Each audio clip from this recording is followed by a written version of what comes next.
Broadcasting from Mega Manila and streaming on the World Wide Web.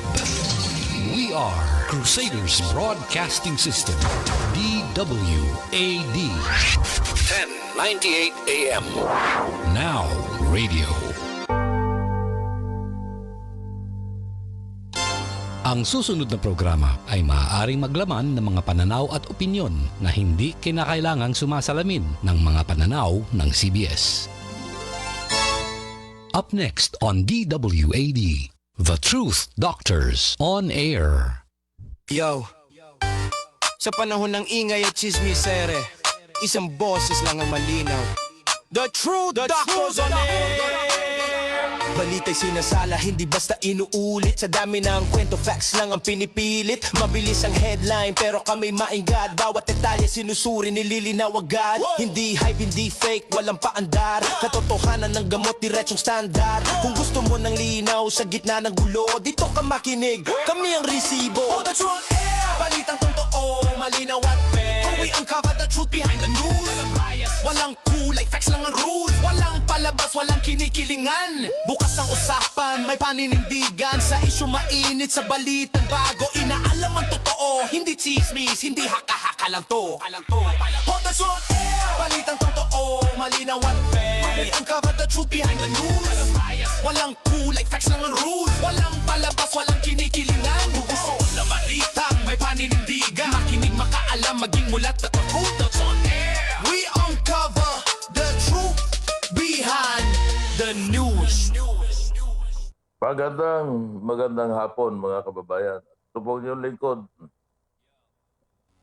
Dr. J, sa programang The Truth Doctors on Air. Dito lang po sa CBS DWAD. 1098 kilohertz sa ating mga talapitan at kasama natin ngayon na tinuturukan ng bakuna si Dr. R. Magandang hapon, Dr. R. Magandang hapon, Dr. J. Medyo pagpasensyaan nyo na po sa ating mga tagapakinig. Baka hindi maganda yung audio natin, no? Kasi nasa labas po tayo ngayon, remote, no, Dr. J, no? Magandang hapon po, no? Ito na naman tayo, Dr. J. Bumalik na naman ng ulan, Dr. J. Mukhang akala tapos na ang pagbaha. Yung pala nandito pa rin at minumulto pa rin ng patuloy na pagbaha yung mga magnanakaw sa kaban ng bayan, Dr. J. Hindi pa humuhupa ang baha sa ibang lugar, lalong-lalo na dyan sa Bulacan. Yan po hanggang ngayon malalim ang baha sa Bulacan. At yun Dr. R, kung hindi ako nagkakamali, yun ang pinaka, ano ba tawag nila, ground zero ng flood control camp, yung sa Bulacan na yan. Kasi yan ang maraming yumaman, Dr. R. Di ba diyan yata nasasabit itong napangalanan itong si Senator Joel Villanueva, kasi ito'y taga Bulacan, Dr. J, no? Oo. Pero alam mo, katulad nga na sinasabi natin, tayo'y nahihiwagaan dun sa nangyaring pagbalik sa PI. Hindi uli PICC na si Anticlear, ha?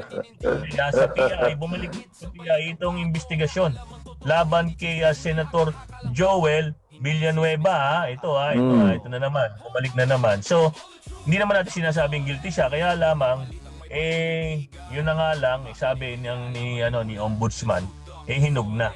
Ang ginawa ni Ombudsman, kinumpas ang kamay at naging hilaw uli, Dr. J, no?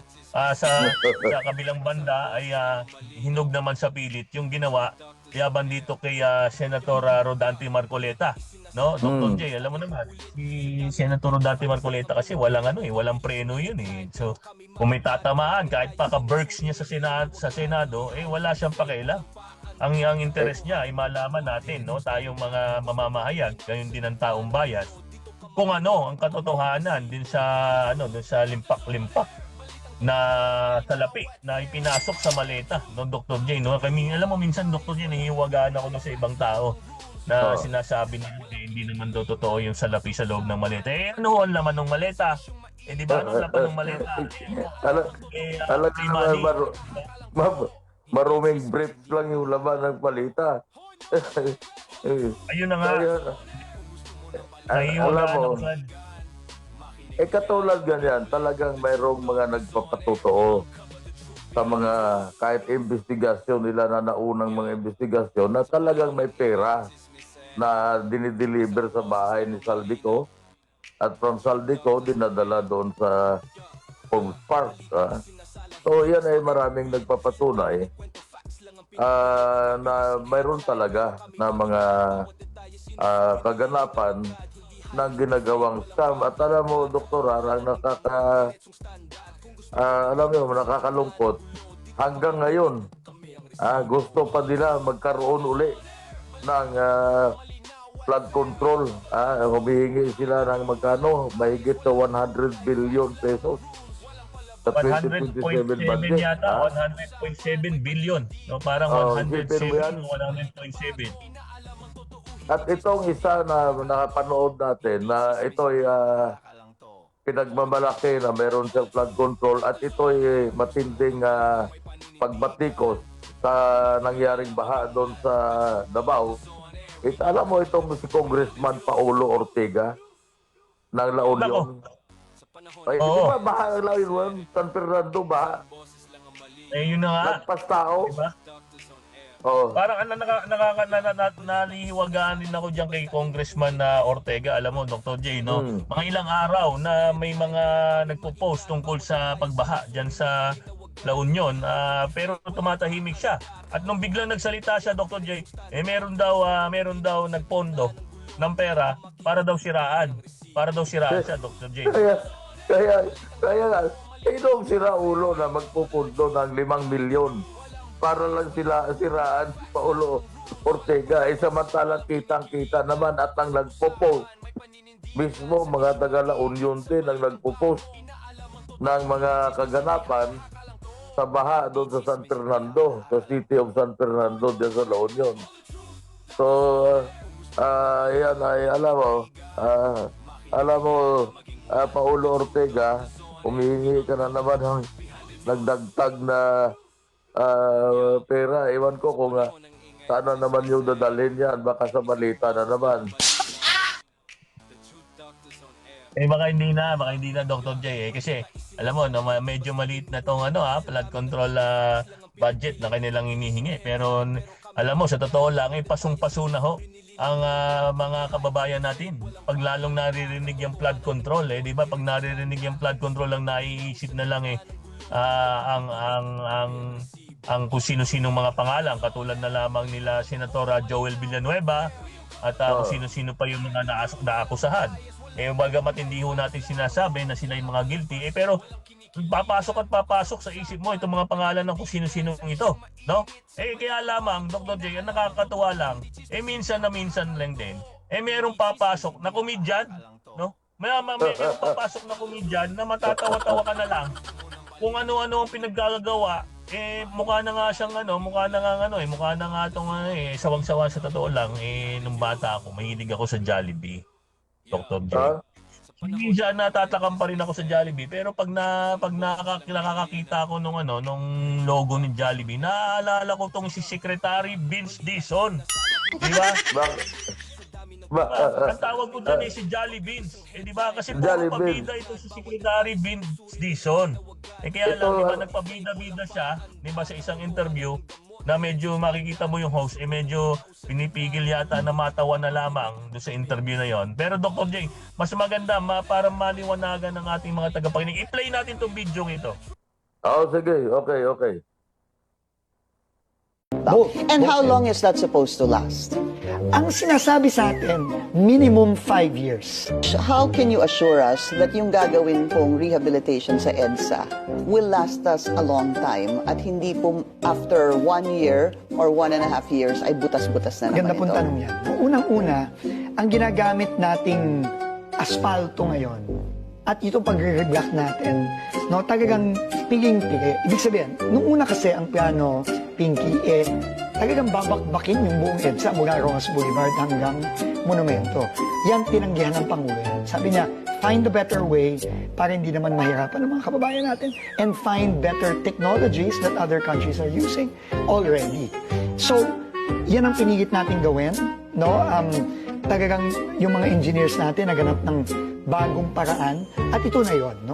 Yung bagong paraan, gumagamit tayo ng mas matibay na asfalto na ginagamit lang sa Pilipinas ngayon sa ating mga expressway, sa mga sa NLEX, SLEX, Skyway, SCTEX, etc.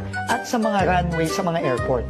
First time natin ginamit itong asfaltong ito sa ating mga Is it normal national road. I'm assuming it's more expensive than the It's a usual. little more expensive, pero dahil nga nagbaba din tayo ng presyo ng ibang mga materyales, actually, mas mababa at nag-reduce tayo dramatically nung scope of work.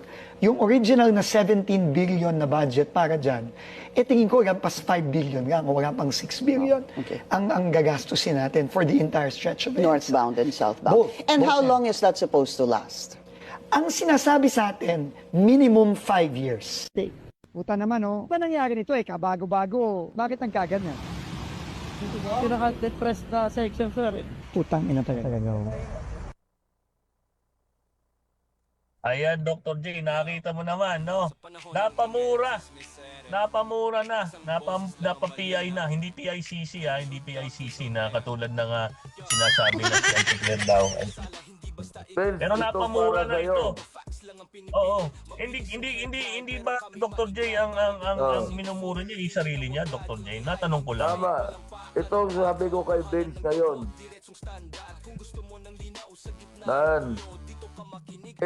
Alam mo, yung kumag, pinagmamalaki pa na yung kanyang gagamitin na asfalto.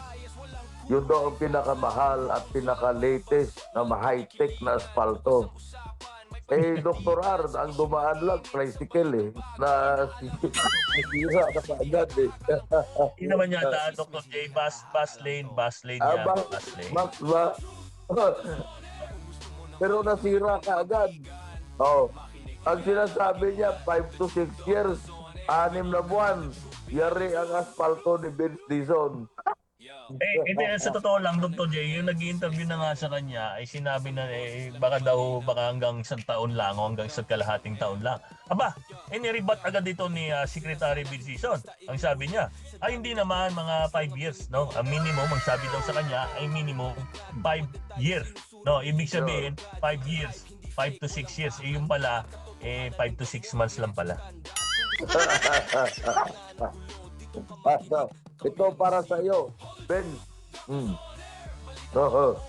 Dapat ganyan ang ginagawa sa mga kawatan na yan, na mga politiko natin na alam mo, yung nakita natin ngayon ang pagkadismaya, Dr. R, ng marami nating kababayan, lalong-lalo na yung mga apektado ng baha.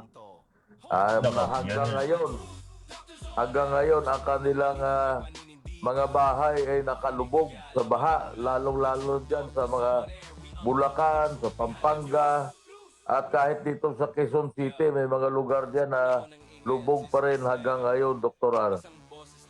Nako, yun na nga, Dr. J, sa totoo lamang po, ito na naman, nanghihingi na naman sila ng 107 billion ba o 100.7 billion na budget, no? Ito'y nakalakip doon sa 2027, no, na budget na 7 trillion yata, Dr. J, hindi ako nagkakamali. Whooping 7 trillion, ano? Ito na naman ho, alam niyo ho, pasong-pasong na ho ang taong bayan.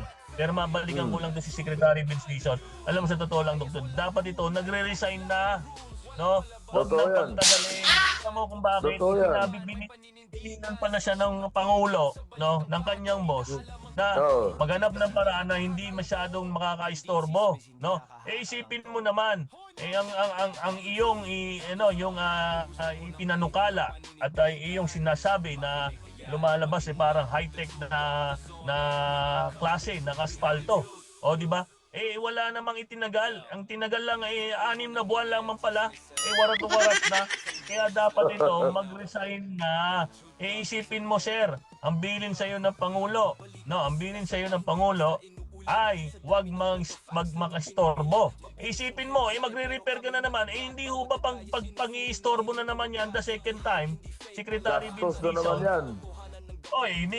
Bukod pa sa gastos, Dr. J, yung istorbo sa commuter, di ba? Isipin mo kung ang gagawin mo, Tama. i-open up mo yung portion na yan ng mga nasira na yan para lumihis yung mga bus kasi nasa bus lane yan, no? Ibig sabihin, papasok na naman yung mga bus doon sa linya na naman ng mga mas maliliit na sasakyan. Hindi ba makaka-istorbo at makaka-cause ng traffic? O hindi ibig sabihin, sa kapabayaan yan, si Secretary Vince Dizon, dahil hindi niya sinigurado na high-tech nga talaga yung asfalto na gagamitin, Dr. Meg. High-tech ha? High-tech. Baka hindi niya nanawaan kung anong sinasabi niya. Nakita mo ngayon ha, talagang para siyang sinampal. Dito si Vince Dizon. Tama ka. Kung ganyan na, alam mo, Dr. R, balikan natin yan, ano? Kung sa ibang bansa yan, lalo na sa Japan, yung blatant lying, itong si Vince Dizon, nagsisinungaling siya, ano? Yan ay nagre-resign na. Atong ang iba nga dyan, Dr. R, nag-ano tumatalon sa ilog na para lang matudas na dahil sa kahiyan. So, pero itong ating mga nasa Pilipinas, pulos walang hiya ang mga kapolitiko natin, Dr. R. Totoo lang, Dr. J, parang dead makels lang itong si Secretary Benjica, parang wala lang bang nangyari, di ba? Parang wala lang nangyari. Hindi kaya magkaroon ng pagkakataon na magsalita siya sa isang press conference, sabihin niya, nagkamali ho ako kasi ang sinabi rin ho naman kasi ng contractor natin ay minimum ay 5 to 6 years. Kaya lamang ho, 5 to 6 months lang ho pala. Baka hindi ko naintindihan baka ako yung lamang yun, Dr. J.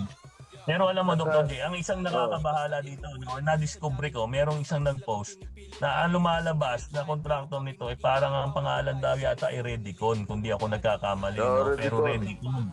O Redicon nga yata na sinasabi na dating na-involved din itong si Congressman Garjola, no? Dr. J. Diba? Parang ganon.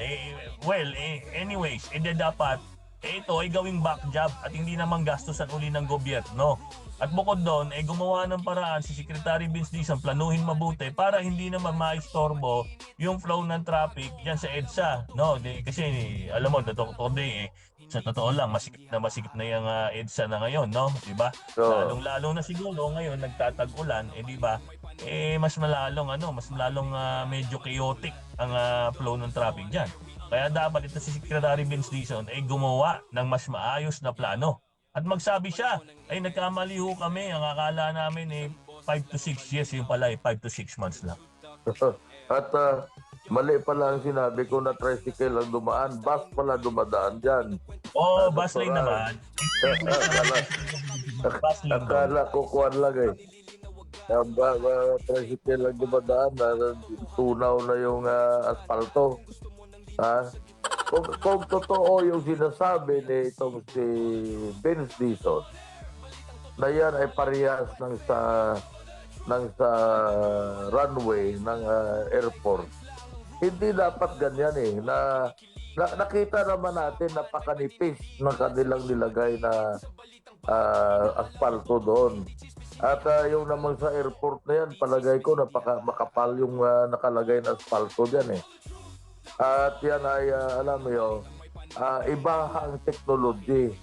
Maaring itong si Vince Dizon dahil ito yung walang alam sa tinatawag na engineering, civil engineering, baka naman ay niloko ito ng mga kontraktor, Dr. R.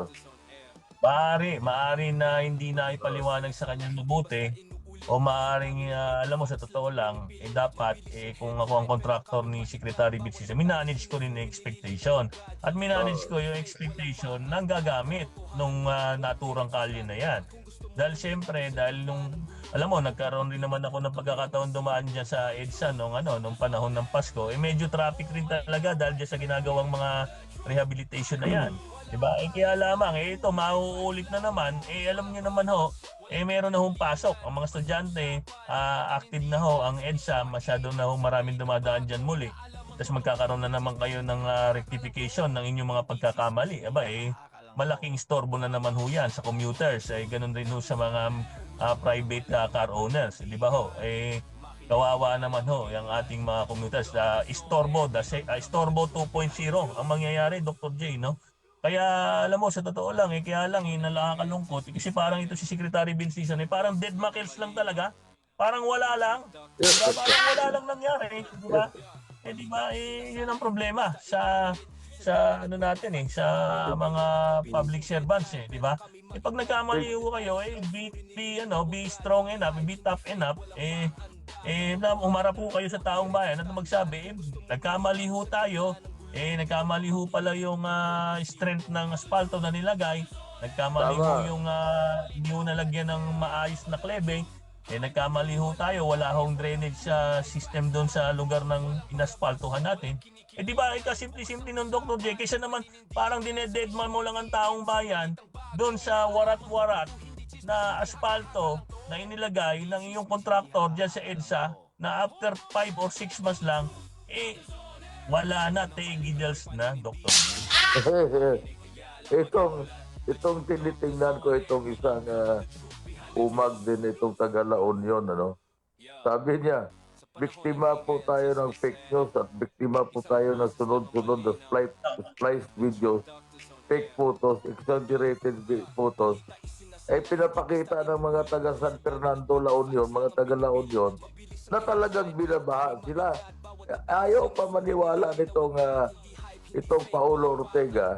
Nakikita natin to, madalas sa likod ito, nasa impeachment ito Nakasubaybay ito alam nyo, ito number 1 na kalaban ito ng mga Duterte. Wala tayong pakialam sa politika mo, sa congressman.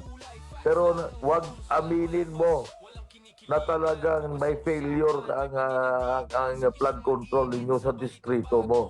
Dahil maraming litrato, maraming video ang nilabas mismo ng mga kababayan mo na nagpapatunay na failure, mayroong lubog ang La Union sa ngayon at darating pa, mayroon pa darating na bagyo, Dr. R.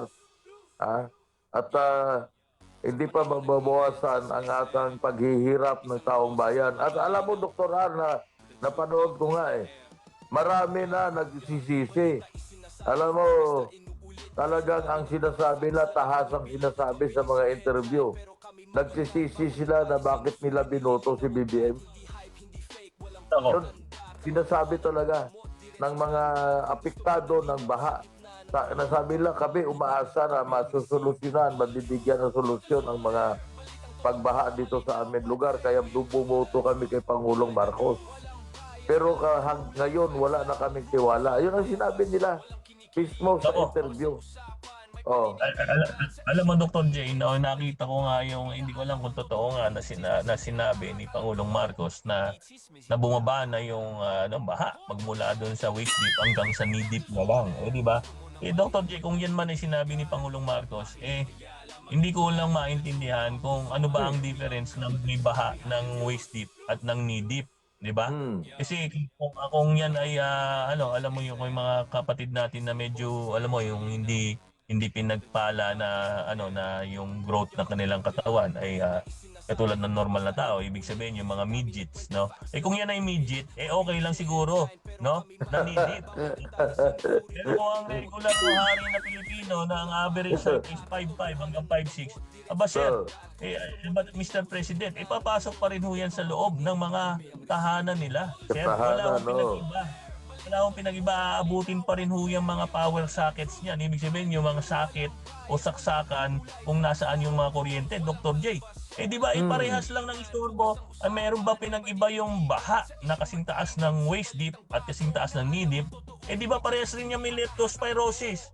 O di ba, anong pagkakaiba nun? Di ba kaya lang parehas lang. Kasi, alam mo, Dr. J, pinag-usapan natin nung huli nating programa yan. yung CAA ho, yung CAA dyan sa Las Piñas, pagkalalim-lalim ho ng baha. Siyempre ho, naturalmente, siguro, nung pagdating ng Pangulo, siguro, mga tauhan niya para hindi medyo maboljak ni Pangulong Marcos, dinala siya nung medyo bumaba na o na-subside na ang baha. Di ba? Tama. Kaya lang, yung sinasabi mo nga na nalulungkot sila at nagsisisi sila na binoto nila itong si Pangulong Bongbong Marcos. Alam mo, dahil kasi sa kapabayaan ng mga bugok na tao nito si Pangulong Bongbong Marcos, kung sino-sino yata kasi ang nilalagay, salya naman ng salya. Diba? Salya ng salya. Kaya lamang, siguro, meron pa naman siguro 2 taon para ma-salvage ng Pangulong Bongbong Marcos yung kanilang credibility. Lalong-lalo na siya. Siyempre, alam mo, command responsibility. Lumalabas siya yung may kasalanan. Pero alam mo, sa totoo lang, ako naman naniniwala. Dahil, kasi siyempre, yung mga taong gumagalaw sa ilalim ni Pangulong Bongbong Marcos, siguro hindi pinag-iigi ang kanilang trabaho, Dr. J. Kaya alam mo, naiinis at nagsasawa na yung mga tao na bumoto. Siyempre, yung mga bumoto, sinasabi mo, para mga congressman yan, Dr. J. No? Diba? Pero siyempre, aakit siya ng gantaas kay Pangulong Bongbong Marcos. Nakakalungkot, no? Wala ho siguro naman pinag-iba ang baha ng waist deep at knee deep. Parehas ho kasi yung baha. Yung tawagin natin, Dr. D.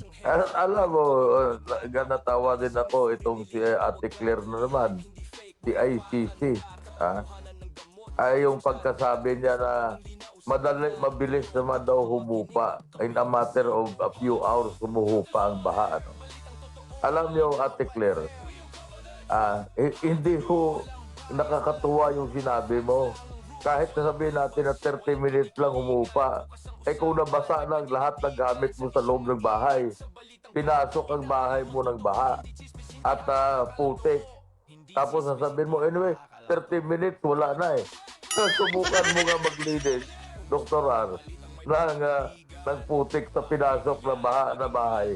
Kahit sabihin mo 10 minutes lang pumasok yung tubig baha, kita mo kung gaano kalaki ang pinsala na dinadala. Wala, itong si Ate Claire, hindi ito sensitibo. Ito, alam mo, Dr. R, itong mga ganitong mga tao, ito ang nagpapabagsak sa popularity ni Pangulong Marcos. Ito sila, itong mga nasa kabinete niya.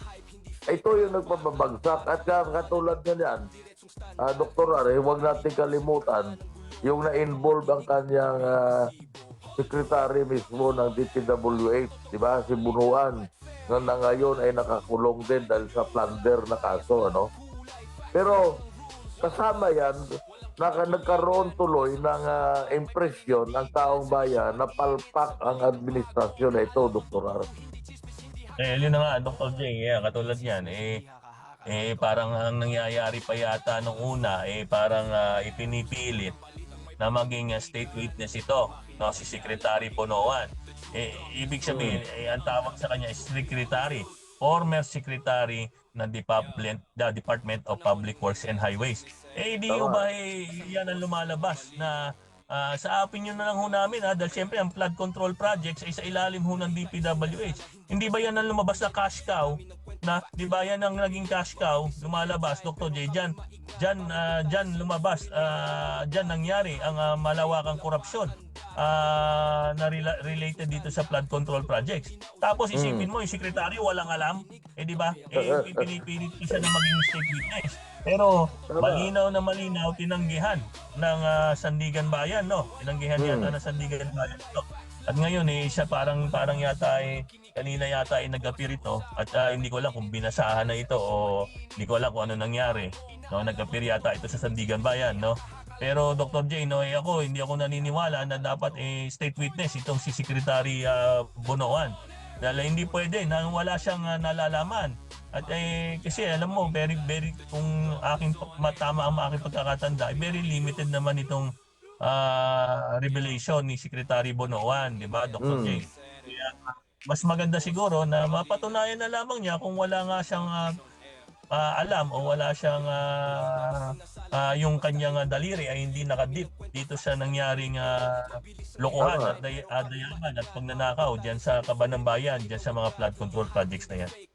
At linawin lang natin, yung mga, alam niyo, katulad nga yan, yung si Kwan, si Jinggoy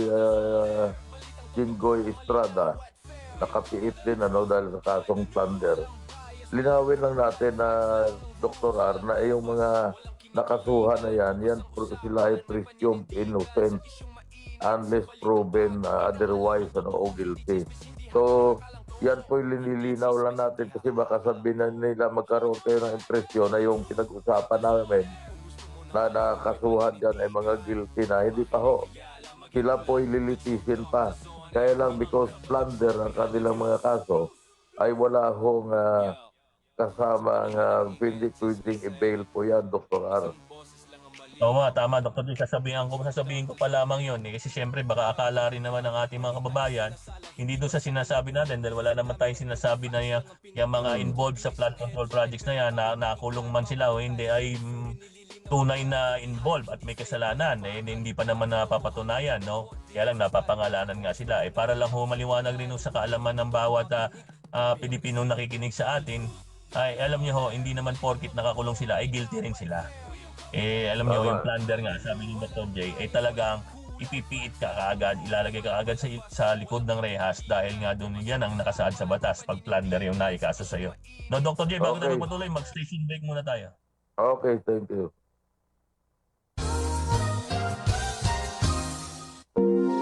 Broadcasting from Mega Manila and streaming on the World Wide Web.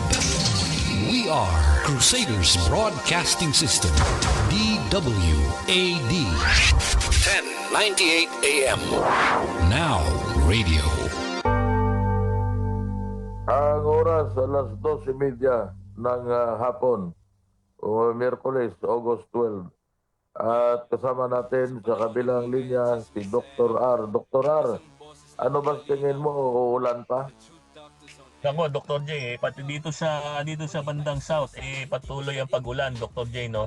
Wala pa akong nakikitang hindi pa sumisilip sinang araw magmula sa kaninang umaga. Dr. J, medyo malungkot, medyo gloomy, no? Dahil patuloy ang pag-ulan, medyo mahina lang pero dire-diretso ito. No, sana kung sa totoo lang, sana kung mamarapatin ng yung mga magnanakaw sa bayan, wag mo muna kayo lalabas kasi parang alam mo sa totoo lang, Dr. J, parang gremlins yung mga yan pag nababasa dumadami. Alam mo, kanina mayroong nag-post sa social media galing sa Pag-asa, nag-warning na huwag tayo maging kampante dahil sabi nila starting tomorrow o mamayang early morning ay lalakas uli itong habagat, Dr. R. At in the next 8 days ang kanilang prediction na magkaroon ng malalakas na ulan dito sa Luzon, Mindoro, Western Visayas, kasama of course sa Metro Manila, ang NCR. So ngayon, hindi pa humuhupa ang baha, Dr. R, sa mga katulad yan sa Pampanga, sa Bulacan, sa Quezon City. Ito na naman ngayon ang darating na ulan. Talagang wala humihingi pa kayo, humihirit pa kayo ng mga congressman na magkaroon pa ng dagdag na flood control. Palpak naman lahat ng flood control, Dr. R. Dr. J, sa totoo lang, parang yung di ba, yung Oriental Mindoro, parang binaha din talaga yung Oriental Mindoro, no? Oo. Sana naman kaya lamang hindi naman natin makokontrol ang weather, no? Alam mo sa totoo lang, sinasabi nga ng isang mamamayag, weather lang. Alam mo sa totoo lang, weather lang. Sa susunod kayo naman ang tatangayin ng baha, kayo mga magnanakaw na hinayo pa kayo. Alam mo, Dr. J, ito na naman ng 107 billion yata o 100.7 billion na naman na flood control project. No? Medyo, Dr. J, parang tumaas na naman yata kasi itong budget, no? Yung budget nila na ipinresenta para sa 2027, no? Nakakatakot, Dr. J. Kinakabahan na naman ang taong bayan kung saan na naman ito dadalhin. Pero bagamat tumaas, Dr. J, nakakalungkot, may may mga nabasa kasi ako na may mga tinanggalan at binawasan rin ng budget na tingin ko dapat hindi ginawa dahil parang may nakita pa nga ako, Dr. J, hindi ko alam kung nababasa mo yung tungkol sa PGH, parang binawasan yata ng budget yung PGH. Yun ang hindi ko maunawaan sa ating gobyerno, ano. Ito, humihingi ng bilyon-bilyon ang hinihingi pala sa flood control. Pero itong sa budget sa PGH, binawasan pa. Napakaliit na nga ng binibigay nilang budget sa PGH. Pero binawasan pa. Ngayon, kung tingnan natin yan, Dr. R, sa confidential fund na pinag-uusapan ngayon ni Pangulong Marcos, ano? Yung Office of the President, huwag na lang natin sabihin na kay Pangulong Marcos dahil yun naman ay lahat po yan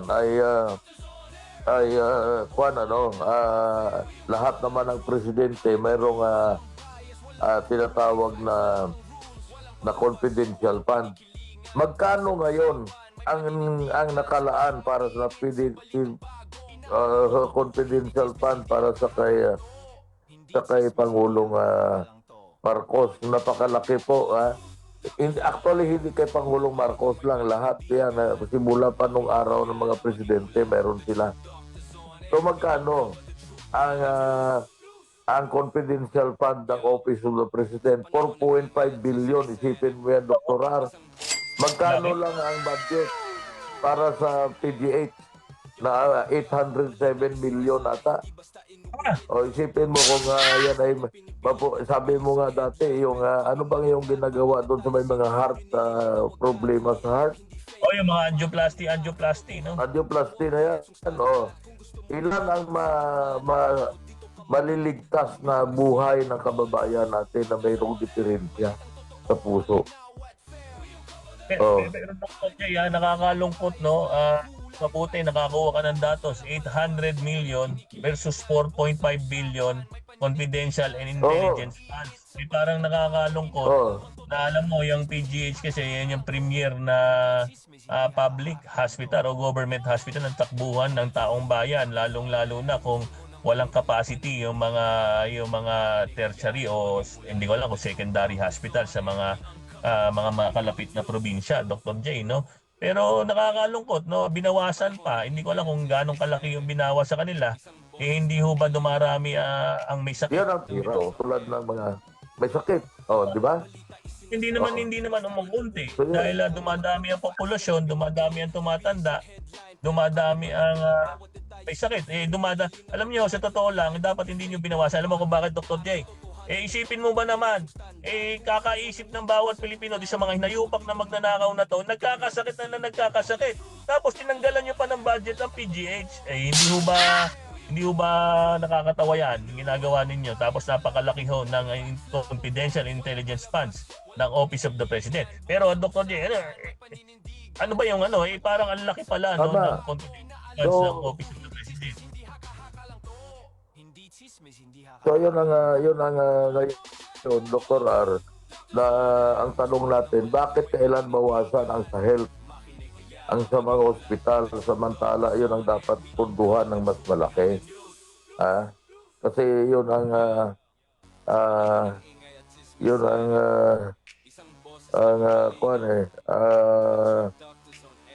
yung mahalaga. Kasi marami tayong mga kababayan na talagang mahihirap, Dr. R, na hindi kaya magpagamot. Nagtsatsaga dyan na pumipila sa PGH. Alam nyo, Dr. R, dalawa po yung dyan pila doon sa mga nagbabayad at doon po sa mga indigent. Di ba, Dr. R? Oo, no? Kaya lang nakakalungkot medyo mahina ang signal ni Dr. R kasi nasa labas siya, no? Dr. R. Kaya lang nakakalungkot. Bakit naman dapat siguro pag tumaas naman kasi yung budget nila, di ba dapat tumaas rin naman yung budget para dyan sa mga essential na mga ahensya o essential na mga ospital. Parang nabalitaan ko pa, Dr. J, kahit nga yung mga state universities tinanggala o tinapyasan uli ng budget, di ba? Pero bakit tumaas ang budget natin na naging 7 trillion? Tapos binawasan pa rin yung mga sa state universities. Doktor, mayroon ka bang datos niyan? May ang data diyan sa mga university na yan. Yung PUP at saka ang UP, ang University of the Philippines, halos mahigit 2 bilyon ang binawas sa budget nila, no? At hindi natin alam kung ano ang dahilan. Ang binawas sa budget ng UP is 2.95 billion, almost 3 billion na para sa 2027. Pero alam mo, Dr. Rar, lumaki ang budget ang hinihingi ng gobyerno natin. Nasa 7 trillion na budget. Pero nagtataka tayo na yung mga para sa services na katulad sa edukasyon at saka sa health ay binawasan. Yun na. Ano naman saan naman mapupunta itong pera na to? Yun ang maraming katanungan dyan at ang isa pang binawasan yung PUP, yung Polytechnic University of the Philippines. Binawasan din ang kanilang budget ng mahigit at almost 300 million ang kanilang ibinawas. Samantala, marami nag-aaral dyan ang mga mahihirap doktorar sa PUP. Alam mo, Dr. J, hindi lang yung mga nag-aaral dahil para makapag-aaral sila, kailangan natin ng mga guro, 'di ba? Mga facilities, kuryente, tubig, kailangan tumakbo ang mga ahensyang yan, ang mga eskwelahan yan, ang mga ospital na yan. Tapos pagkalaki-laki ng mga binawas, pero tumaas naman yung budget natin for 2027. Hindi ko talaga lubos maintindihan bakit yung mga essential, yun ang mga tinapyasan, Dr. J. Tapos, baka naman itong si Secretary Bensison, bigyan na naman ng budget para sa rehab ng EDSA, ha? Tiyak yan. Kasi ang public works, 644 billion ang kanilang hinihingi na budget, ang public works. So yun ay hindi natin alam. Nakakatakot itong ganito kalaking budget, Dr. R, dahil hindi natin alam kung magkano naman ang mapapasok sa malita, Dr. R.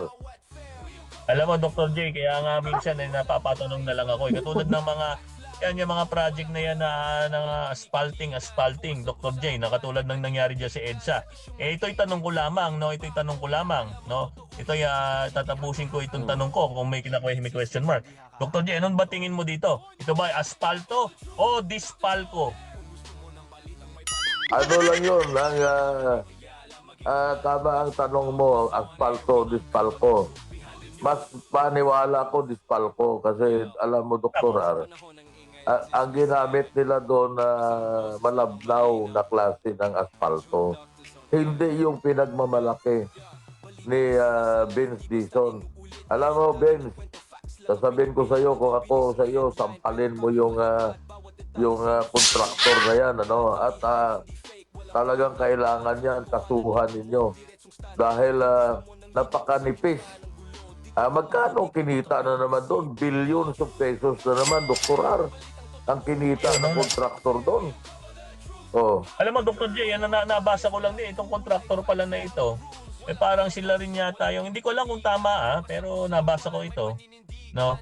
Gusto ko ililiwanagan din po natin ito sa susunod nating programa sa Biyernes. Pero parang sila yata, Dr. J, yung nag-file ng motion ng para sa TRO diyan sa 85 pesos na wage hike, di ba, Dr. J? Sa Pasig, yun sa inyo yan di ba, Dr. J? Parang sila yung kumpanya ng Redicon, kung di ako nagkakamali, no, sila rin yung involved doon, Dr. J. Kasi mahirap depensahan yung kanilang posisyon. Kasi katulad nga yan, si Vince Dizon, naniwala siya sa sinabi ng kontraktor, boss, Chip, ito'y top of the line itong asphalto na to. Now, ang tanong dyan, how would Vince Dizon know kung yan ay ang nilapat na asphalto dyan? Yun talaga.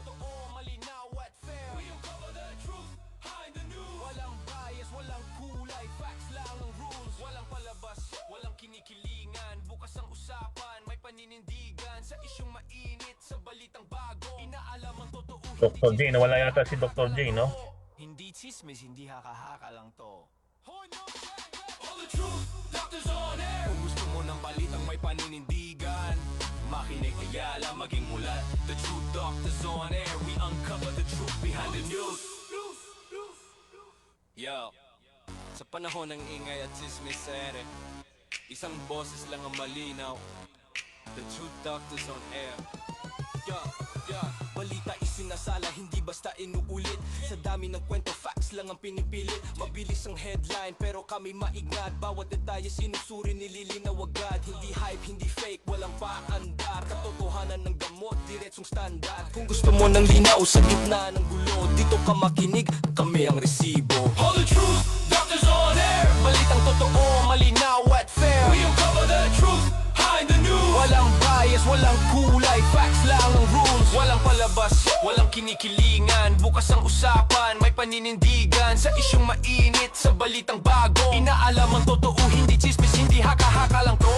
Hindi chismis, hindi haka-haka lang to. All the truth, doctors on air. Kung gusto mo ng balitang may Napaniwala nila si paninindigan, Secretary Vince Dixon doon sa Oo. natatagal na 5 years, no? 5 to 6 years ng tibay ng aspalto. Ibig sabihin, Dr. J, nakakalungkot man sabihin, no? Pero sa totoo lang, dapat responsibilidad yan itong si Secretary Vince Dixon. Sir, wala akong tibay na maaasahan sa inyo. Alam mo, ang hindi ko gusto sa sinabi ni Vince Dixon, di na justify niya, Dr. Arno, na dahil daw sa walang drainage, walang nagbabad sa tubig, naharangan daw ng mga, ano bang tawag doon sa mga plastic na naghiwalay doon sa, sa daanan, ay ang hindi ko gusto yung i-justify mo ngayon na yun ang dahilan, na wala ka namang gagawing investigasyon. Nagmumura ka na nga, pero wala ka pang gagawing investigasyon para mapatunayan mo sa taong bayan na yung kontraktor gumawa ng tama at maayos. Kaya lang, dahil dyan sa mga sinasabi mo, ay nalusaw. Pero kung paniwalaan natin, Dr. Ar, yung sinasabi niya doon sa kanyang interview, naaabot ng 4 to 5 years o 5 to 6 years ang asphalto na yan. Bakit isang ulan lang, wala pang 6 na buwan, nalusaw yung asphalto, Dr. Ar? Alam mo, Dr. J, nakakalungkot isipin na sinasabi niya kasintibay daw ng parang mga ginagamit sa runway ito. Hindi ba yung mga aspalto doon, Dr. J, pag landing pala ng aeroplano, ganong katindi ang pressure noon? At kung imagine mo, ganong kabigat kasi aeroplano no, naglalanding, pagbagsak ng pagbaba ng gulong ng aeroplano dyan sa mga na-aspalto dyan sa runway, no? Bukod doon sa nabababad rin niya sa tubig, dahil alam mo na open yan, Dr. J, di ba? Open na open yung mga runway. Bakit yung sinasabi niyo hintudad ho ng tibay ng aspalto dyan sa runway, yun yung inilapad dyan sa EDSA? Bakit warat na kaagad? Runway. Oo. Diba? Kaya nga tinatanong ko, baka naman nakala natin, Dr. J, runway ng aeroplano, ay sinasabi pala passion runway.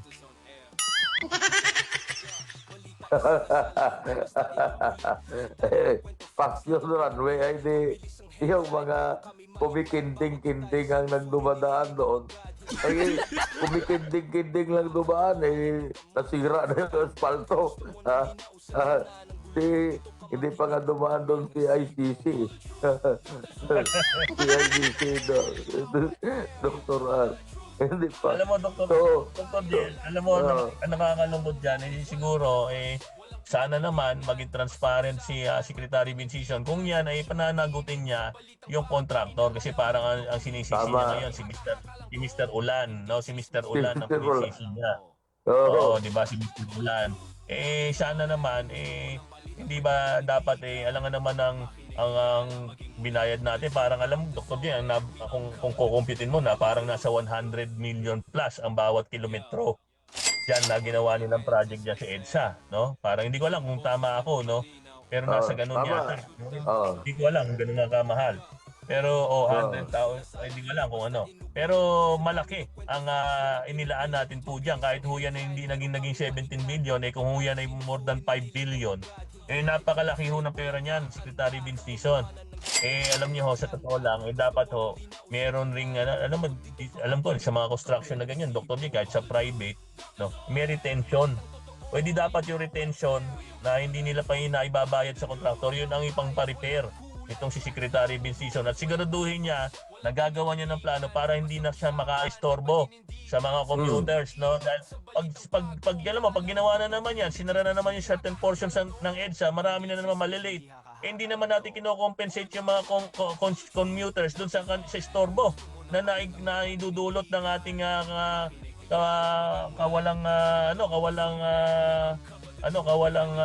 ba yan tawag diyan, Dr. J, yung kapabayaan diyan sa ating mga proyektong ginagawa diyan, lalong-lalo na yan, yung EDSA, alam mo, Dr. J, main thoroughfare yan, no? Main thoroughfare yan sa Metro Manila, no? Diba? Hindi mo naman maasahan na maisasakay lahat ng MRT ang mga commuters na yan. At siyempre, yung iba naman, hindi rin naman mas malapit kasi siyempre sa bus at sa kanil sila sa mga bus, no? Paano kung isasara mo na naman yung portions na yan ng bus lane? Di ba malaking storbo yan? Di ba? Pero Dr. J, mabalik tayo, no? Nakakalungkot, no? May mga ahensya tayo na tinegi ng konti, no? Binawasan yung mga budgets, lalo na yan. Kasi nalulungkot ako nung nabasa ko yung sa PGH. Dahil napakalaki yung binawas, Dr. J. Kung tama yung datos na ibigay mo, 2 billion, no? Medyo malaki yan, Dr. J. Almost Medyo 3 malaki billion yan, 2 sa UP. billion. Nako, almost 3 billion. Sa UP ba yan? Hindi ba yan sa PGH? Kaya Sa ibig sabihin PGH, ang PGH, 807 million lang ang kanilang 807 billion pala. Yung sa UP pala yung 2 billion. Pero yung 807 million, kulang yun. napakarami ho noon na maabutan ng tulong, Dr. J, di ba? Kulang yun ang 807. Dapat lakihan nila ang budget ng PG8 kasi napakarami dyan ng mga kababayan natin na dyan pumupunta para magpagamot. At ang nakakalungkot yan, Dr. R, sa PG8. Kaya talagang kailangan yan ay dagdagan ng ating pamahalaan ang binibigay na pundo dyan. Kasi ang isa sa malungkot dyan, pagka ang tao, ang isang indigent, ay nagpagamot dyan, mag-aantay ng napakahabang panahon, na oras bago sila ma-admit. At ang isa pa dyan, Dr. R, pag na-admit at nagkaroon na ng tinatawag na diagnosis, alam mo, sila pa ang bumibili ng gamot, Dr. R. Yun ang nakakalungkot kasi wala namang gamot na marami ang PG8 yung ating mga hospital. Kaya kung ikaw ay magpapa-confine dyan, ikaw din ang bibili ng gamot, Dr. R. Ayan, Dr. J. Dr. J, ako'y magpapaalam na dahil alam mo, nakaschedule tayo para bakunahan tayo ngayon, no? Diba? Sige. Pero muli, Dr. J, nagpapasalamat ako. Pagpatuloy lang natin yung ating mga diskusyon. Maraming salamat po sa ating mga paligid. Ako'y mauuna na. Salamat, Dr. J. Okay. Maraming salamat. Okay, Dr. R. At yan po si Dr. R ay magpapagamot pa, magpapabakuna, ay injeksyonan sa puwet.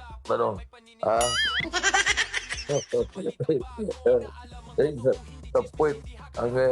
Alam mo, pag sinabi ko sa apo ko yan, nagagalit ka agad. Pag sinabi ko, ako'y pupunta sa doktor, tama ka, magpapa-injection ako sa puwet. Alam nyo, allergic yung mga bata sa ganun But anyway, yung ating pinag-uusapan, mga kababayan, ito ay kakulangan ng ating pamahalaan sa serbisyo. Nararamdaman ngayon, lalo na itong baha na ito, na nakikita natin ang reaksyon ng taong bayan. At dahil sa kakulangan na yan, sino ngayon ang kanilang sinisisi? Of course, ang presidente. Kasi lahat ng nangyayari sa bayan natin, katulad nitong pagbaha, so sila dismayado. at yung kanilang sinasabi na nagsisi sila, nagsisi sila na binuto nila si Pangulong Marcos, ano? Yan ay refleksyon ng ano tawag yan, hopelessness ng kanilang sitwasyon na hindi nila nararamdaman ang serbisyo ng ating pamahalaan. Ngayon, hindi naman natin masisisi si Pangulong Marcos dahil meron naman siyang mga kabinete na siya naman ay nagtitiwala na ang kanyang kabinete ay gagawa ng paraan at gagawa ng kanilang mandato kung ano ang kanilang tungkulin at responsibilidad, mga kababayan ko. Kaya lang hindi mo mawala sa kaisipan ng ating mga kababayan na ang nagpapatakbo ng gobyerno natin ng pamahalaan ng lahat ng services ay ang Office of the President. Kaya yung palpak na gagawin ng isang ahensya, yan po ang sisi niyan na sa Pangulo. May kasabihan tayo sa Katagalugan na yung natandaan ko nung araw, sinasabi nila, yung ano tawag yan, hampas sa kalabaw, sa kabayo ang latay. O hampas sa kabayo, sa kalabaw ang latay. Parang gano'n yan. So, ibig sabihin, mga kababayan, kahit anong mangyari, kahit na si Pangulong Marcos ay wala siyang, sabihin natin, kasalanan. O wala siya yung pagkukulang ng kanyang mga tauhan, yung lalo na sa kabinete, yung pagkukulang, sa kanya po lahat ang refleksyon yan sa kanya lahat ang sisi. Katulad nga nitong nangyari, na ito, alam nyo, hindi lang masyadong inilabas itong pag-resign ng isang kabinete, yung sa Department of Health, no, mga kababayan ko. Bago lang siya na-assign, na-appoint. Kaya lang, mayroong mga lumalabas na mga balita at akusasyon laban sa kanya na siya ay nagpupunta sa casino. Alam naman ninyo, mga kababayan, na ang isang government official, sila po ay bawal na bawal. Any government employee or official is prohibited from going to casinos. Kasi yan po ay masama na kahit na hindi ka naglalaro, pag nakita ka na nagpupunta ka sa mga ganyan na mga lugar, yun po ay magkakaroon ng masamang impresyon sa taong bayan na ikaw ay maaring may ginagawang katiwalian, may sobra kang pera dahil yan sa katungkulan mo, at yan ay nilulustay mo sa kasino. At natandaan natin po, mga kababayan, na itong mga naakusahan na mga sangkot dyan sa flood control scam dyan sa Bulacan, yung mga opisyalis, yung mga nasa Department of Public Works and Highways, madalas sila pumunta sa casino, maaring nagmamani laundering doon. So yun ay bawal na bawal po yan, mga kababayan. Ano?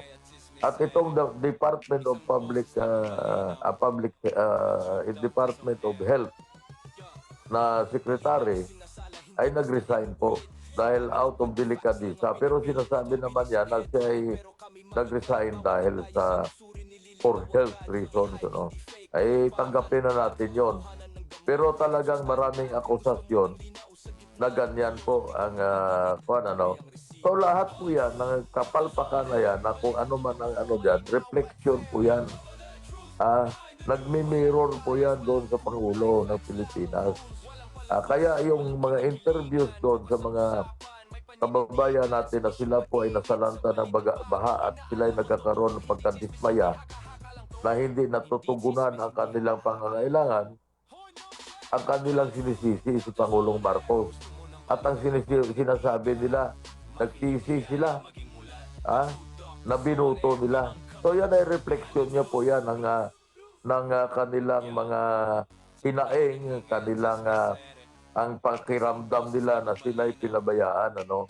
Pero alam nyo, mga kababayan, yan po ang natural na nangyayari yan na ang sisi sa Pangulo. Dahil siya ang Pangulo ng Pilipinas at ang expectation ng ating mga kababayan na siya po ay magbibigay sa pamamagitan ng kanyang mga kabinete, magbibigay ng magandang serbisyo. Kasi ang inaasahan ng taong bayan, ang serbisyo na mga gagaling sa ating pamahalaan.